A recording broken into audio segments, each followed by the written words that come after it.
Herkese selamlar arkadaşlar. Bugün sizlere Google Partners nedir, nasıl olunur, avantajları nelerdir bunları kısaca anlatmaya çalışacağım.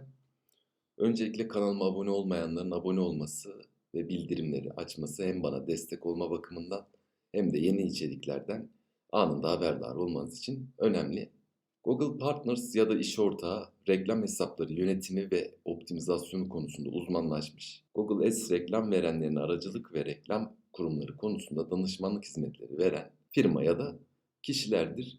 Bir kişi ya da firmanın Google Partners olabilmesi için 3 tane temel şart var arkadaşlar. Bir tanesi performans yani kampanya optimizasyon puanı.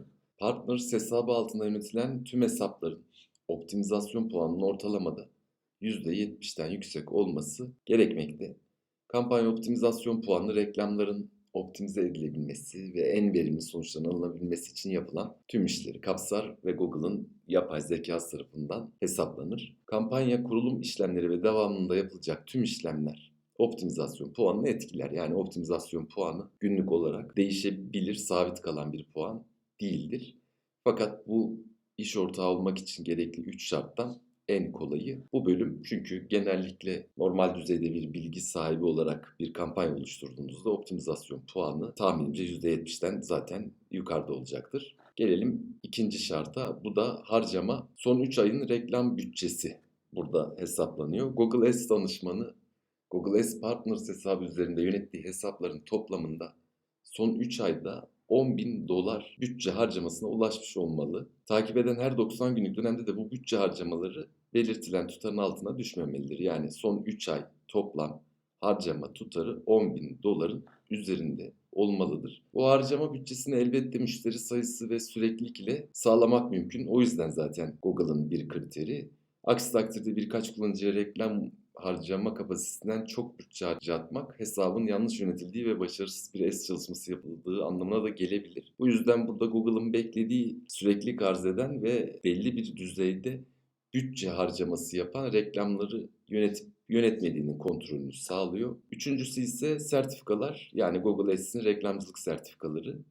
Google Ads reklam türlerinden en az 3 tanesinin sertifikasını almaya hak kazanmış. Yani bu sınavların başarılı tamamlanması gerekli. 100 üzerinden her biri için 80 puanın üzerinde alınmalıdır ve bu sertifikalar alındığı tarihten itibaren bir sene boyunca geçerlidir. Ve bu sınavlar bir sene sonra tekrar girip kişi tarafından tekrar yenilenmelidir. Yani tekrar başarılıya ulaşılmalıdır. Dolayısıyla Google Ads burada hem güncel soruların tekrar sorulmasını ve Google Ads uzmanının da devamlı güncel bilgiye sahip olmasını bekliyor.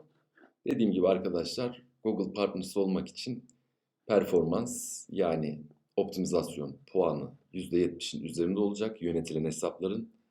Harcamalar son 90 günün toplamda $10.000'ın üzerinde olacak ve 3 adet sınavından Google'ın, mesela bunlar arama ağı, görüntülü reklam ağı veya alışveriş reklamları olabilir veya video reklamları olabilir.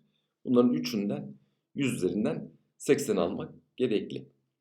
Peki Google Partners olmanın avantajları neler? Google'ın resmi olarak onayladığı kişi ya da firmalar olduğundan reklam yönetimi konusunda bilgi sahibi oldukları en azından ortadadır. Başka bir belge olmadığı için bu konuyla ilgili en azından tek belgenin veya tek yetkinin bu olduğunu söylemek mümkün. Google'dan destek ve eğitim alınabilmekte, ek olarak kullanıcıların Google'ın sunduğu promosyonlardan yararlanmalarını sağlar Google Partner ile çalışan reklam verenler. Örnek olarak 2002 Şubat ayından Nisan ayı sonuna kadar Partner ile çalışan Google Ads hesapları 2500 TL'lik harcamalarına, yani 2500 TL'yi harcadıktan sonra 2500 lira promosyon kazanmıştı.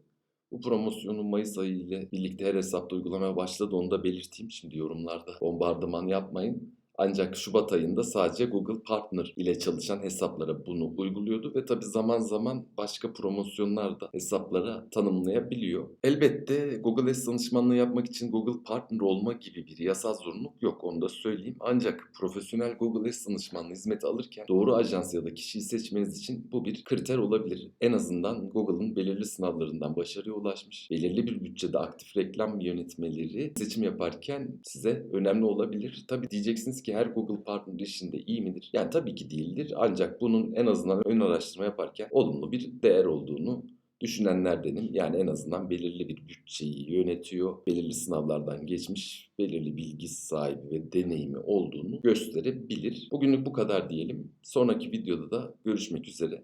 Herkese çalışmalarında başarılar dilerim.